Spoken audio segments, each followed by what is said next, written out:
తన పదవిని కాపాడుకోవడానికి జ్యోత్స్న సుమిత్ర దాశరథ్ని విడదీసిందని తెలిసి ఆస్తి మొత్తం కార్తిక్ కి రాసి దిమ్మ తిరిగే షాక్ ఇచ్చిన శివనారాయణ. ఎందుకు ఈ విషయం శివనారాయణకి ఎలా తెలిసింది? ఆస్తి మొత్తం కార్తిక్ కి రాయడం ఏంటి? మరి ఇప్పుడు జ్యోత్స్న ఏం చేసింది? అసలు జ్యోత్స్న పన్నినటువంటి ఈ కుట్ర మొత్తం శివనారాయణ ఎలా తెలుసుకున్నాడు? ఇదంతా కూడా వీడియోలో చూసి తెలుసుకునేద్దాం.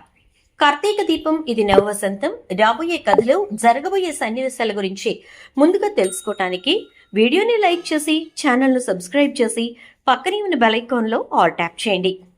మొత్తం మీదకి చూసుకున్నట్లయితే కనుక సుమిత్ర అయితే చాలా సేఫ్గా ఉంది, మీరెవరూ కంగారు పడొద్దు అని చెప్పి కార్తీక్ చెప్పిన మాటలతో శివనారాయణ కాస్త స్వాంతన పొందుతాడు. అంతేకాదు, ఇక టాబ్లెట్స్ ఇవ్వు, మళ్ళీ నా కోడలు వచ్చేసరికి నేను హెల్తీగా కనిపించాలి అని చెప్పని అంటాడు. ఇక అలా శివనారాయణ చాలా హ్యాపీగా ఫీల్ అవుతూ గబగబా టాబ్లెట్స్ కూడా వేసేసుకున్నాడు. జ్యోత్స్న అయితే బావ ఈ మాట అన్నాడు అంటే పక్కాగా మమ్మీ ఎక్కడుందో బావకు తెలిసే ఉండాలి, కానీ బయట పెట్టట్లేదేమో అని ఆలోచిస్తుంది. ఇక అలా ఆలోచించినటువంటి జ్యోత్స్న తన గదిలోకి వెళ్ళి ఎవరికో ఫోన్ చేసి మాట్లాడుతూ ఉంటుంది. చూడు, నేను నీకు ఫోటో పంపించాను. ఆ వ్యక్తి లాస్ట్లీ ఎక్కడ కనిపించింది, ఎవరికి కనిపించింది అనే డేటా మొత్తం నాకు కావాలి. మా ఇంటి దగ్గర నుంచి బయలుదేరిన దగ్గర నుంచి జరిగింది మొత్తం క్లిప్ టు క్లిప్ నాకు కావాలి అని చెప్పని చెప్తే, ఓకే జ్యోత్స్న, అలాగే నేను పంపిస్తాను అని చెప్పి అవతల పర్సన్ చెప్తారు. ఫోన్ పెట్టేసి పక్కకు తిరిగేసరికి పారిజాతం నుంచుని ఉంటుంది. ఏంటి గ్రాని అని చెప్పని అంటే, మీ అమ్మ గురించి బాగానే కూపిల్లా అవుతున్నావు, కానీ అసలు మీ అమ్మ వెళ్ళిపోతుంటే ఎందుకే నువ్వు ఆపలేదు అని అంటుంది. ఎందుకు ఆపలేదు అనుకుంటున్నావు? నీకేమనిపించిందో చెప్పు అని జ్యోత్స్న అడుగుతుంది. నాకు అదే అర్థం కావట్లేదు, ఎందుకు ఆపలేదు నువ్వు అని అంటూ ఉంటే, నేను ఆపాల్సిన అవసరం ఏముంది గ్రాని, ఒక మాట చెప్తాను విను.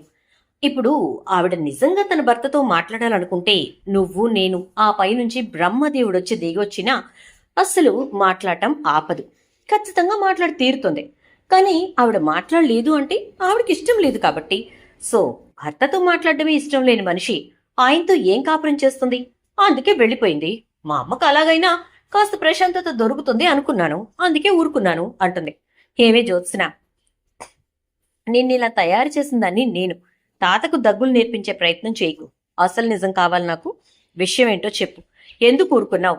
ఎందుకు తను వెళ్ళిపోతున్నా సరే నువ్వు అస్సలు ఆపలేదు? పైపెచ్చు నేను అడిగితే ఎవరో వెళ్తున్నారులే, మమ్మీ ఎందుకు వెళ్తుంది అనేసి నన్ను కొట్టిపారేశావు అని చెప్పని అంటే, ఇక జ్యోత్స్న నువ్వెందుకని అనుకుంటున్నావో చెప్తే అది నిజమో కాదు నేను చెప్తాను అంటూ ఉంటుంది జ్యోత్స్న. ఈలోపు కింద నుంచి శివనారాయణ పారిజాతం పారిజాతం అని పిలుస్తూ ఉంటాడు. పారిజాతం ఎక్కడా కనిపించదు. ఎక్కడికి వెళ్ళిపోయింది అని చెప్పి కాఫీ కలుపుకోవాలా, ఓపిక లేదు. కొడుకు బాధలో ఉంటే కొడుకేం చెప్తాను అనుకుంటూ ఇక నిదానంగా మెట్లపైకి ఎక్కుతాడు. ఎక్కేసరికి అక్కడ జ్యోత్స్న పారిజాతం మాట్లాడుకోవడం శివనారాయణకు వినపడుతుంది. వీళ్ళిద్దరేంటి ఇక్కడ ముచ్చట పెట్టారు అనుకుంటూ 2 అడుగులు వేసేసరికి ఇక అప్పుడు జ్యోత్స్న పారిజాతంతో విషయం చెప్తూ ఉంటుంది. చూడు గ్రాని, చిన్న గీత ఫార్ములా ఇది అని అంటుంది. గీతేంటే అని అనగానే, ఒక చిన్న గీత ఉంది, ఆ గీత అస్సలు కనిపించకూడదు, ఎవ్వరూ ఆ గీతని నోటీస్ చేయకూడదు, అసలు ఆ గీత గురించి ఆలోచించకూడదు. అంటే ఏం చేయాలి గ్రాని అని అంటే, ఏముంది, సింపుల్గా పక్కన ఇంకో పెద్ద గీత గీస్తే సరి, అందరూ ఆ పెద్ద గీతనే చూస్తూ ఉంటారు కదా అనగానే, ఆ ఫార్ములానే నేను ఇక్కడ అప్లై చేశాను అని చెప్పని అంటుంది జ్యోత్స్న.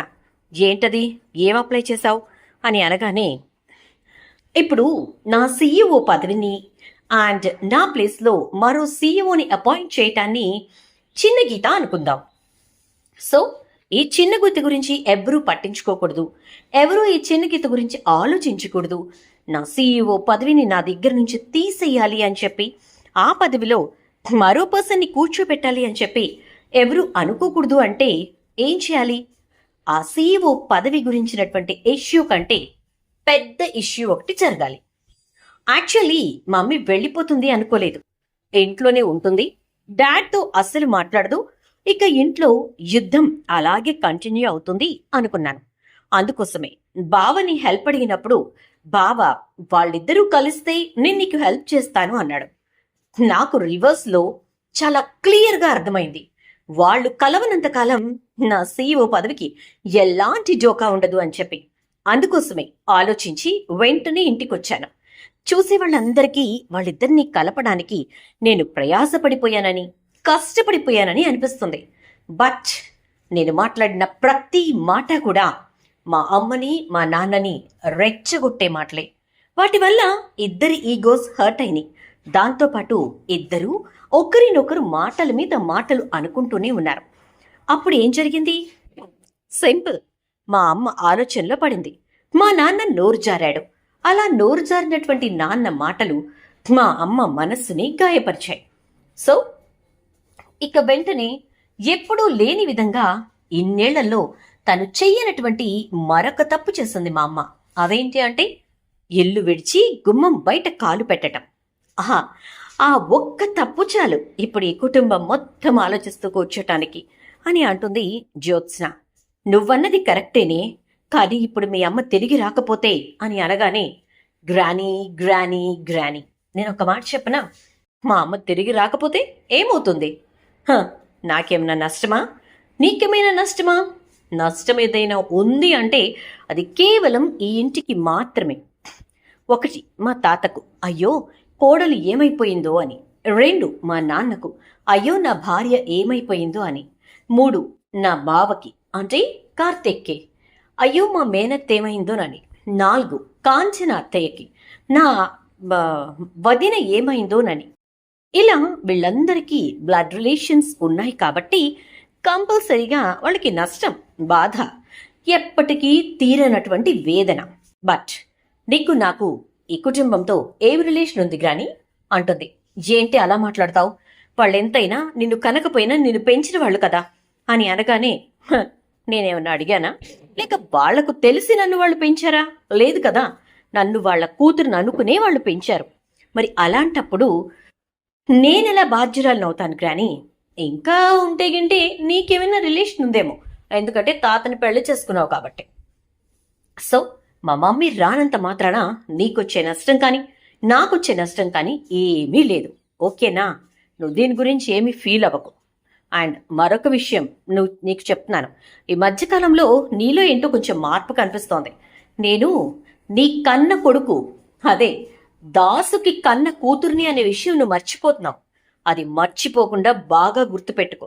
అది నీకు గుర్తుంటేనే ఈ ఆస్తి మొత్తం నీ మనవరాలకు వచ్చేలా చెయ్యాలి అనే ఆలోచన ఎప్పటికప్పుడు నీకు గుర్తుంటుంది అంటుంది జ్యోత్స్న. ఆ మాటలతో ఒక్కసారిగా శివనారాయణ కుప్పకూలినంత పనవుతుంది. ఇంత పెద్ద కుట్ర జరిగిందా? ఇంత పెద్ద మోసం జరిగిందా? అంటే అంటే మరి సుమిత్ర కన్నబిడ్డ ఏమైనట్టు?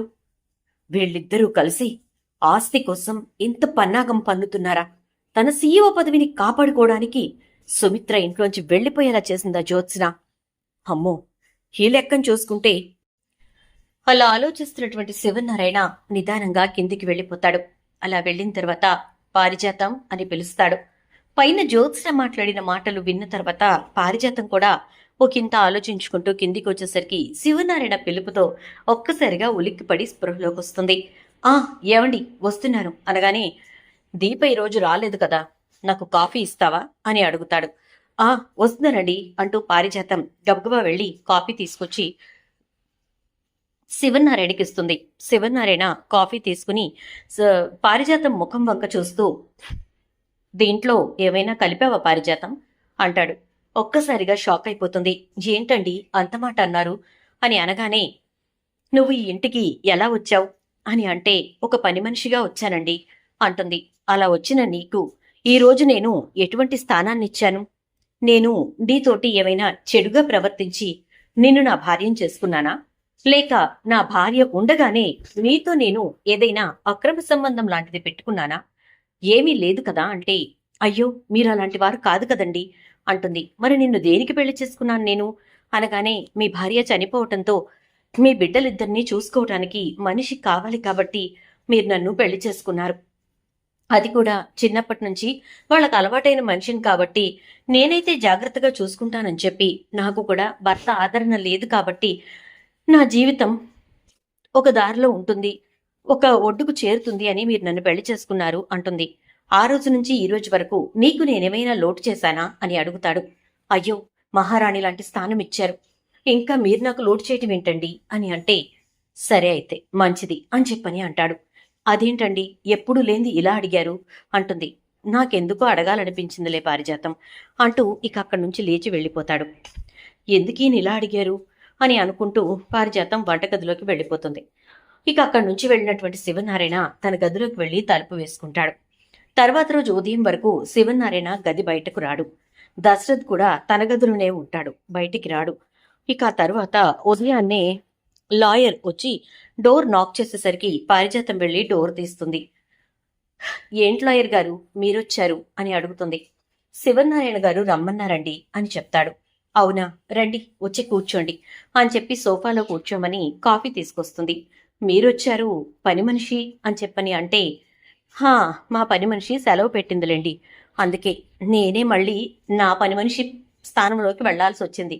అంటే మీరు ఈ ఇంటి యజమానురాలమ్మా, మిమ్మల్ని ఎందుకు అలాంటి స్థానంలోకి తీసుకెళ్తారు చెప్పండి అంటూ ఇక అంటుండగానే శివనారాయణ బయటకు వస్తాడు. లాయర్ గారు వచ్చారా?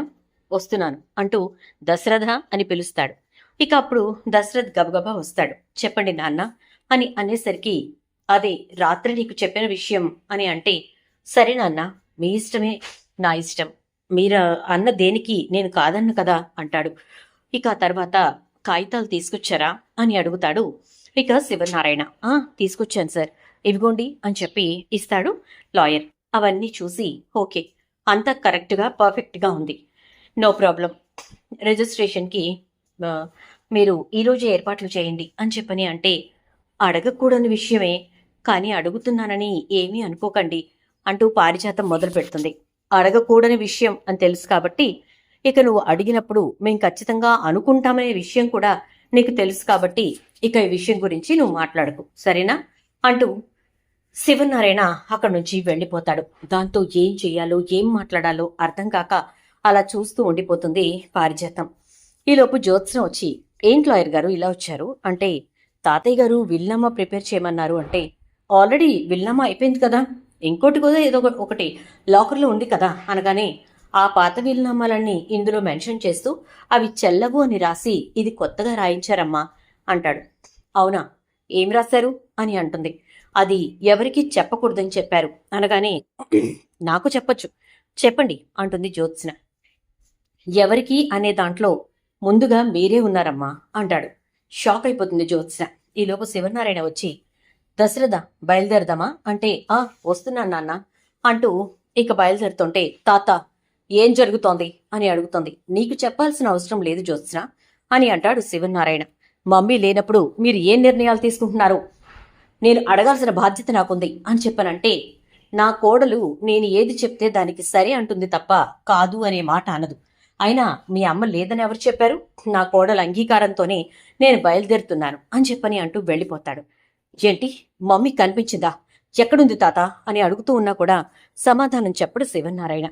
ఏంటి మనిషి ఎందుకో తేడాగా అనిపిస్తున్నాడు అనుకుంటుంది పారిజాతం. ఇక డైరెక్ట్గా కారు కార్తీక్ వాళ్ళ ఇంటి ముందు ఆగుతుంది. లోపల నుంచి కార్తీక్ వచ్చి, ఏంటి తాత నన్ను రమ్మంటే నేను వచ్చేవాడిని కదా అంటే, లేదురా నేనే మీతో పనుండి వచ్చాను అంటూ లోపలికి వెళ్దామా అంటే, అది తాత లోపలికి అని చెప్పని అంటూ ఉండగానే, ఇక పర్వాలేదు రానివ్వండి అంటుంది దీప. ఎందుకంటే దీప సుమిత్రకు విషయం చెప్తుంది. దాంతో ఇక సుమిత్ర లోపలికి రానివ్వమని చెప్తుంది. ఇక వాళ్ళిద్దరూ లోపలికి వచ్చిన తర్వాత కూర్చుని కాంచన కాఫీ ఇస్తే తాగుతూ ఉంటారు. కాంచన, నేనొక నిర్ణయానికి వచ్చాను, దాని గురించి నీకు చెప్పడానికి వచ్చాను అనగానే, నాకంటే ముందు వదినకి చెప్పండి నాన్న అంటుంది. మీ వదినే ఉంటే నేను నీ దగ్గరకు వచ్చి చెప్పాల్సిన పని ఉండదు, ఎందుకంటే నువ్వు సుమిత్ర ఒకేలా ఆలోచిస్తారు, ఒకే మాట మీద ఉంటారు కాబట్టి నీకు చెప్తే నా కోడలికి చెప్పినట్టే అనుకుంటూ వచ్చాను అని అంటాడు. ఎందుకు, మీ కోడలికే చెప్పుకోండి అంటూ వదినా అని పిలుస్తుంది. సుమిత్ర లోపల నుంచి బయటకు వస్తుంది. షాక్ అయిపోతారు శివనారాయణ దశరథ్ ఇద్దరూ కూడా. ఏంటి మామయ్య గారు అని అంటుంది. వీలునామా తయారు చేయించాను అంటాడు. ఎందుకు అని అంటే, ఆస్తి మొత్తం కార్తీక్ పేరు మీదకి ట్రాన్స్ఫర్ చేశాను. అసలు నీ కూతురు ఎవరైతే ఉన్నారో, నువ్వు కన్న బిడ్డ ఎవరైతే ఉందో ఆ బిడ్డ తిరిగొచ్చిన రోజున కార్తీక్ ఇందులో సగం ఆస్తిని తనకు అప్పగించాలి. అప్పటి వరకు ఆ సగం ఆస్తికి వాడు సంరక్షకుడిగా ఉంటాడు. మిగతా సగం ఆస్తి పూర్తిగా వాడికి హక్కులు రాసేస్తున్నాను అనగానే సుమిత్ర షాక్ అవుతుంది. నా కూతురేంటి? జ్యోత్స్ని కదా అంటే, జ్యోత్స్న నీ కన్న కూతురు కాదు, కానీ నీ కన్న కూతురు ఎక్కడో ఉంది. మరి అది ఎక్కడో ఏంటో ఇక మనమే వెతికి తీసుకొచ్చుకోవాలి అంటాడు శివనారాయణ. సుమిత్ర షాక్ అవడమే కాకుండా అసలు ఏం జరుగుతుందో అర్థం కావట్లేదంటే దశరథ్ సుమిత్రను గట్టిగా పట్టుకుని ఏడ్చేస్తాడు. ఏడ్చిన తర్వాత విషయం మొత్తం చెప్పేసరికి సుమిత్ర సంతకం పెడుతుంది. అక్కడి నుంచి బయలుదేరి డైరెక్ట్ గా రిజిస్టర్ ఆఫీస్ కి వెళ్తారు. అలా వెళ్ళిన తర్వాత రిజిస్టర్ ఆఫీస్లో ఆస్తి మొత్తం కార్తీక్ పేరు మీదకి ట్రాన్స్ఫర్ కాబోతోంది అని చెప్పి జ్యోత్స్న మనుషులు జ్యోత్స్నకి కాల్ చేసి చెప్పేసరికి షాక్ అయిపోతుంది జ్యోత్స్న. తాత ఏం చేస్తున్నావు అంటూ ఫోన్ చేస్తుంది. నీకు చెప్పాల్సిన అవసరం లేదని ఇంట్లోనే చెప్పాను కదా అంటే, ఆస్తి మొత్తం బావ పేరు మీదకి రాస్తాయి, నా పరిస్థితి ఏంటి అంటుంది. నువ్వు మీ నాయనమ్మని అడుగు, మీ నాయనమ్మ చెప్తుంది నీ పరిస్థితి ఏంటో నీకు అని అంటాడు. మా నాయనమ్మ ఎందుకు చెప్తుంది? ఆవిడ చనిపోయి స్వర్గంలో ఉంది కదా అనగాని, నేను నా భార్య గురించి చెప్పట్లేదు జ్యోత్స్న, మీ నాయనమ్మ గురించి చెప్తున్నాను. మీ నాయనమ్మ ఉంది కదా నీ పక్కనే, తన్ని అడుగు, తను చెప్తుంది నీకు ఏం చేయాలో ఏంటో. ఈ ఆస్తిలో అయితే నీకు చిల్లి గవ్వ, ఏంటి చిల్లి గవ్వ కూడా రాదు అని అనగానే ఒక్కసారిగా షాక్ అయిపోతుంది జ్యోత్స్న. అంటే నువ్వు మాట్లాడుతోంది అనగానే ఏం జరిగిందో అదే మాట్లాడుతున్నాను, దాని గురించే మాట్లాడుతున్నాను అంటాడు శివనారాయణ. ఇక ఏమి చేయలేక సైలెంట్ గా కామ్గా ఊరుకుండిపోతుంది జ్యోత్స్న. శివనారాయణ ఇక ఆస్తిని కార్తీక్ పేరు మీదకి ట్రాన్స్ఫర్ చేసేస్తాడు. మరి ఇప్పుడు అసలు నిజం, దీపి వీళ్ళ కన్నబిడ్డ అనే నిజం ఎప్పుడు బయటపడబోతుంది అనేది రాబోయే ఎపిసోడ్స్ లో చూద్దాం. వీడియో నచ్చితే లైక్ చేసి వీడియోని షేర్ చేసేయండి. ఛానల్ని సబ్స్క్రైబ్ చేసుకుని పక్కనే బెల్ ఐకాన్ లో ఆల్ ట్యాప్ చేయండి.